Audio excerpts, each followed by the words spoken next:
ककराल में चल रहे इनकाउंटर में सिक्योरिटी फोर्स के 6 जवान जख्मी, 3 आतंकी ढेर। सर्च ऑपरेशन अभी तक जारी।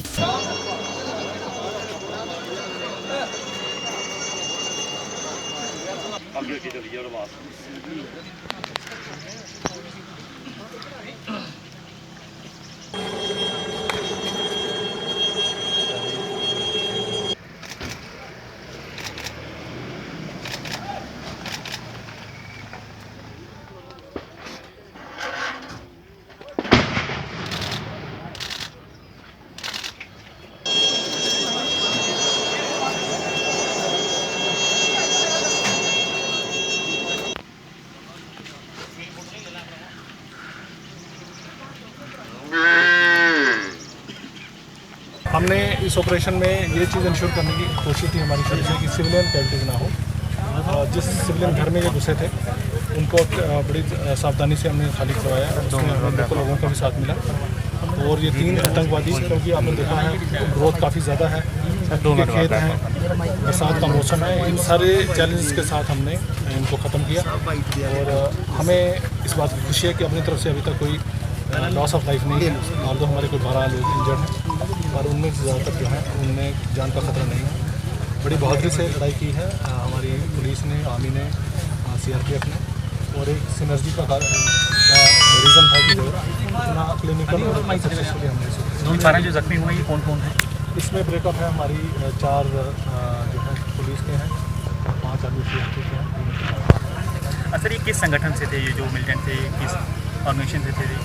ये जैश-ए-मोहम्मद था, पाकिस्तान का संगठन, और वहाँ से उन्होंने इंफॉर्मेशन की सामने जो पूरा रूट है वो हमने आइडेंटिफाई कर लिया है। और इसमें जो मॉड्यूल था उसके पास सर जो 2 लोग अरेस्ट भी किए हुए उनसे कुछ और नई लीड मिली है? हमें काफ़ी मिला है। जैसे हमने उनका रूट का पता लग गया और उन्होंने पास में कितनी बार किया है, उसके लिए सब इन्वेस्टिगेशन भी चल रही है।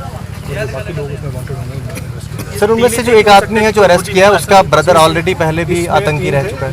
3 आदमी का ग्रुप था जो शूट किया है।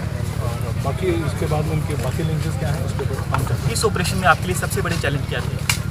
चैलेंज वही था सिविलियन कैजुअल्टीज को इंश्योर करना के नाम है। 2 मिनट बाद जो टेरेन है उसको देखते हुए एक मुश्किल टास्क था। बट मैं सैल्यूट करता हूँ हमारे फोर्सेस की प्रोफेशनल इसमें काम किया। और एक ही दिन में रिकवरी क्या क्या हुई है? रिकवरी हमारे पास अभी चल रहा है। 3 वेपन तो नहीं बड़े उसके डिस्टेंस में है। अभी इसके लिए इन्वेंट्री ऑपरेशन ओवर है सर? ऑपरेशन खत्म हो गया, पर अभी हम एरिया को सैनिटाइज रखा हुआ है क्योंकि इसमें एक्सप्लोसिव और ग्रेनेड हो सकते हैं।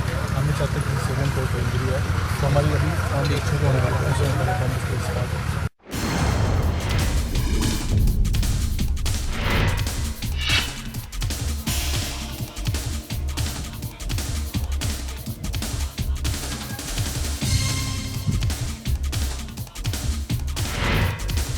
आर्मी यूनिट्स ने कंसर्न इनको अप्रीहेंड किया हुआ है। इसका नाम जो है कमर यूसुफ है। He is resident of Pakistan occupied Kashmir और जो मकबूजा कश्मीर से है।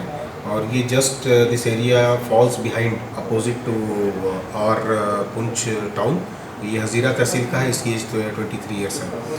एंड मैं ये कहूँगा कि पिछले लगभग 5, 6, 7 महीनों में दिस इज़ कंटिन्यूस प्रोसेस कि कहीं ना कहीं किसी न किसी area from the Balakot to Shahpur तक जो इलाके हैं वहाँ पर कहीं ना कहीं से कोई ना कोई या तो इंसान की सूरत में, या तो छोटा बच्चा, या तो कोई ना कोई, तो these things are quite worrisome. And rather than हम इस पे ये सोच रहे हैं कि ये इनएडवर्टेंट क्रॉसिंग से लेकर के there might be a planned effort to infiltrate people to all side and to check whether that can be done. But thankfully our forces are on alert and every time we are successful in apprehending those kind of people. JNK पिटिया foundation द्वारा आज एक press वार्ता की गई जिसमें बबीता ने अपने पति पर इल्जाम लगाते हुए कहा कि बिना तलाक के की गई दूसरी शादी। एडमिनिस्ट्रेशन से इंसाफ की गुहार लगाती हुई बबीता। मेरी शादी 20 फरवरी 2011 को हुई और मैं अपने ससुराल वालों की तरफ से बहुत परेशान हूँ। इन्होंने 8 साल से मुझे धोखा दिया है। मेरे हस्बैंड को मेरे तक पहुँचने नहीं देते, जो कि आर्मी में पहले सर्विस करते थे और अब रिटायर हैं 31/8/2018 को। और मैं बहुत परेशान हूँ अपने ससुराल वालों की वजह से। मेरे हस्बैंड को अभी मेरे इन लॉज ने छुपा के रखा हुआ है जब भी मैं पुलिस में या कहीं कार्रवाई करती हूँ तो वहाँ पर मेरी सुनवाई नहीं होती है और सभी मुझे जो है एक्सप्लॉइट करने की कोशिश करते हैं। पिछले 8 सालों से हमारे केसेस चल रहे हैं जुडिशियल कोर्ट्स में, वहाँ भी मेरी सुनवाई नहीं हो रही है। मैं सर ये चाहती हूँ कि 6 महीने से वो कोर्ट की हियरिंग्स में भी मिसिंग हैं, छुप के बैठे हुए हैं। मैं ये चाहती हूँ कि वो आएँ कोर्ट के सामने, मेरा और मेरी बच्ची का जो राइट बनता है वो दें और जहाँ मर्जी जाएं। आंगनवाड़ी वर्कर ने अपनी मांगों को लेकर की एडमिनिस्ट्रेशन से अपील। आज मैं सुमन सूरी आंगनवाड़ी वर्कर जम्मू प्रेजेंट, आपके माध्यम से सरकार ने जो हमें 1500 रुपया अनाउंस किया मोदी गवर्नमेंट ने, हम उनका थैंक्स भी करते हैं और ये भी उम्मीद करते हैं कि जो उन्होंने अब देखा लाइव प्रोग्राम में कि हमारी वर्कर्स जो हैं वो कितना काम करती हैं, उसके तहत वो हमें भी कम से कम परमानेंट एम्प्लॉय घोषित करने की कोशिश करें, क्योंकि हम समाज को आगे ले जाने में हमारे वर्कर्स का जो है बहुत बड़ा रोल है। जो अब बच्चों को कुपोषण से पोषण की तरफ ले जाना और एक अच्छे समाज का निर्माण करना, ये वर्कर का ही काम है।